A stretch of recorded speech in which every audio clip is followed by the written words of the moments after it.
আসসালামু আলাইকুম। আমার প্রিয় দেবিতাবাসী, আমার ভাই বোনেরা, আপনাদের সবাইকে আমার অন্তরের গভীর থেকে সালাম জানাই। আজ জুম্মার দিন, আজ 23 রমজান। আজ বাধ্য হয়ে একজন বাবা, একজন পুরুষ হিসাবে নিজের অসহায়ত্বটুকু নিয়ে আপনাদের সামনে দাঁড়াতে হলো। সোশ্যাল মিডিয়াতে আপনারা হয়তো একটি রেকর্ডিং শুনেছেন যেখানে আমার মা বলেছেন আমি নাকি গুম হয়ে গিয়েছি। আমি আপনাদের সবাইকে আশ্বস্ত করতে চাই, আমি গুম হইনি। আপনাদের দোয়ায় আমি একদম সুস্থ আছি। কিন্তু আজ আমি আমার ভেতরের এমন কিছু যন্ত্রণার কথা আপনাদের বলবো, যা একজন পুরুষ মানুষ সাধারণত কাউকে বলতে পারে না। বুকে বুকে পাথর চেপে দিনের পর দিন যে কষ্ট আমি একা বয়ে বেরিয়েছি, আজ তা আপনাদের সামনে তুলে ধরতে চাই। 5ই অগস্টের পর থেকে আমাকে পরিকল্পিতভাবে মাদকাসক্ত বানানোর এক নোংরা খেলা চলছিল। রাজনীতি করলে শত্রু বাড়ে, এটা আমি জানি, কিন্তু আমার পিঠে সবচেয়ে বড় ছুরিটা মারা হয়েছে আমার নিজের ঘর থেকে, যাকে আমি বিশ্বাস করেছিলাম, যাকে নিয়ে সংসার পেতেছিলাম। সে আমার জীবনটা ধ্বংস করে দিয়েছে। আপনারা অনেকেই আমার প্রাক্তন স্ত্রী ফারজানা বুবলিকে চেনেন। সে আমার 2 মেয়ের মা। একজন পুরুষ যখন সংসার পাতে না, সে অনেক স্বপ্ন নিয়ে পাতে, কিন্তু 2012 সালে বিয়ের পর থেকে সে সুকৌশলে আমার আর আমার নিজের বাবা মার মাঝখানে একটা দেয়াল তুলে দেয়। আমাদের সমাজে মেয়েরা কাঁদলে সবাই বিশ্বাস করে, আর সে সবসময় সেই সুযোগটাই নিয়েছে। নিজেকে সবসময় ভিকটিম সাজিয়ে আমাকে দিনের পর দিন মানসিক অত্যাচার করেছে। আমি শুধু সংসারটা টিকিয়ে রাখার জন্য মুখ বুজে সব সহ্য করেছি। সংসার জীবনে কিন্তু ভুল ত্রুটি মানুষের হয়। আমিও এরকম একটি ভুল করেছিলাম, কিন্তু আমি আমার সেই ভুলের জন্য তার পায়ে ধরে ক্ষমাও চেয়েছিলাম, সব ঠিক করে নিতে চেয়েছিলাম। কিন্তু কিছু মানুষ ক্ষমা করতে জানে না, তারা এটাকে আজীবন অস্ত্র বানায়। সে আমার ওই দুর্বলতাকে পুঁজি করে আমার উপর অমানসিক মানসিক নির্যাতন শুরু করে। বাধ্য হয়ে দেয়ালে পিঠ থেকে যাওয়ার পর 2019 সালে আমাদের বিবাহ বিচ্ছেদ হয়।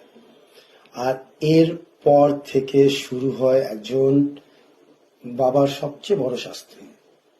আমার নিজের রক্ত, আমার কলেজার টুকরা মেয়েদের কাছ থেকে আমাকে দূরে সরিয়ে দেওয়া হয়।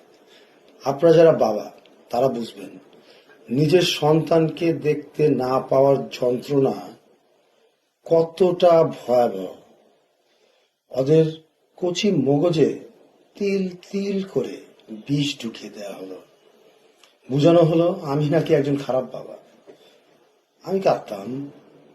প্রতিদিন অন্তত একবার ওদের মুখটা দেখার জন্য আমি ভিখারির মতন তার কাছে হাত পাততাম। কিন্তু তার তার কোনো স্বার্থ ছাড়া বা তার কোনো স্বার্থ হাসিল না হলে সে আমাকে আমার নিজের বাচ্চাদের দেখতে দিত না। আমি দেখলাম আমার মেয়েরা আমার থেকে দূরে সরে যাচ্ছে। আমি তখনও কোনো প্রতিবাদ করিনি, নীরবে সব কষ্ট গিলে নিয়েছি, কারণ আমি একজন বাবা। আমি চাই নাই আমার সন্তানদের জীবন নিয়ে সমাজে কোনো নোংরা কাদা মাখামাখি হোক। 2020 সালের দিকে আমার মেয়েরা যখন আবার আমার কাছে আসতে শুরু করলো না, আমি আনন্দে আত্মহারা ছিলাম। আমি ভেবেছিলাম সব হয়তো ঠিক হয়ে যাবে, কিন্তু সে খেললো তার সবচেয়ে নোংরা খেলা।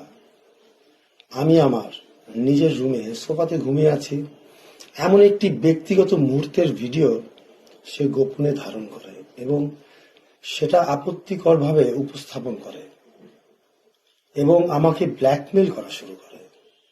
তার ইশারায় না চললে সে হুমকি দিত ভিডিওটা ইন্টারনেটে ছেড়ে দেয়। সত্যি বলতে কি, এই ভিডিও নিয়ে আমার কোনো ভয় ছিল না। আমি তো চাইলে আইনের আশ্রয় নিতেই পারতাম, কিন্তু একজন বাবা হয়ে নিজের সন্তানদের মাকে কিভাবে কোর্টের কাঠগড়ায় দাঁড়া করায়, সমাজের এই নোংরা কাদায় আমার মেয়েরা যেন না পড়ে, শুধু সেটাই চিন্তা করে দিনের পর দিন আমি তার সব ব্ল্যাকমেল, সব অন্যায় আবদার মাথায় পেতে নিয়েছি, শুধু আমার মেয়েদের একটু কাছে পাওয়ার আশায়। কিন্তু সে ওখানে থামেনি। সে আমার নাম ভাঙিয়ে মানুষের কাছে মিথ্যা বলে বেড়াতো। সবচেয়ে ভয়াবহ ঘটনা সে ঘটালো এই 2026-এর নির্বাচনের আগে। 2020 সালের সেই ভিডিওটি আমার বাবা মাকে দেখিয়ে ব্ল্যাকমেল করে জোরপূর্বক একটি মানসিক হাসপাতালে আটকে রাখলো।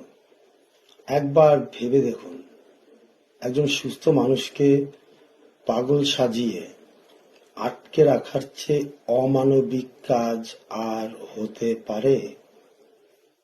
আমার চোখ খুলে 27 ফেব্রুয়ারি, যেদিন দেবিদ্বারের নেতাকর্মীদের চাপে পড়ে তারা আমাকে সেখান থেকে বের করতে বাধ্য হয়।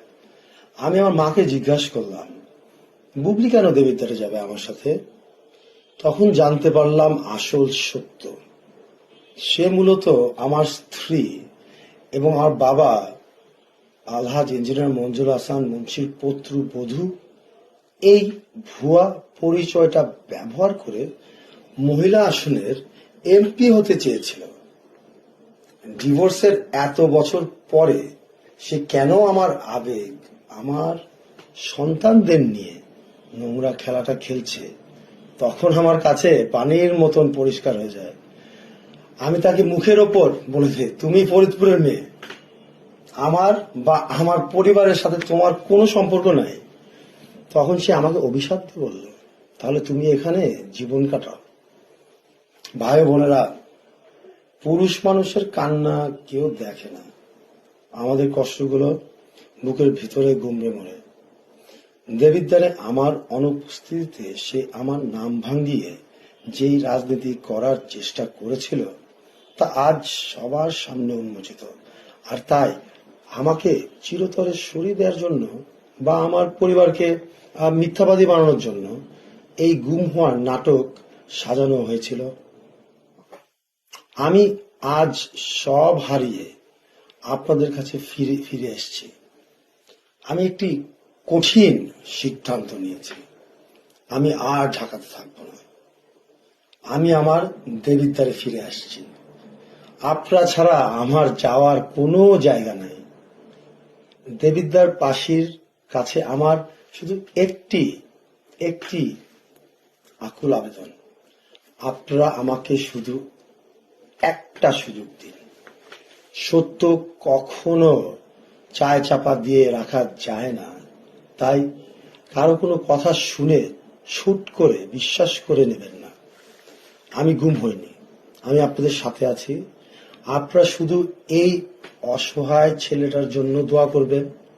আল্লাহ আপনাদের সবাইকে হেফাজতে রাখুন।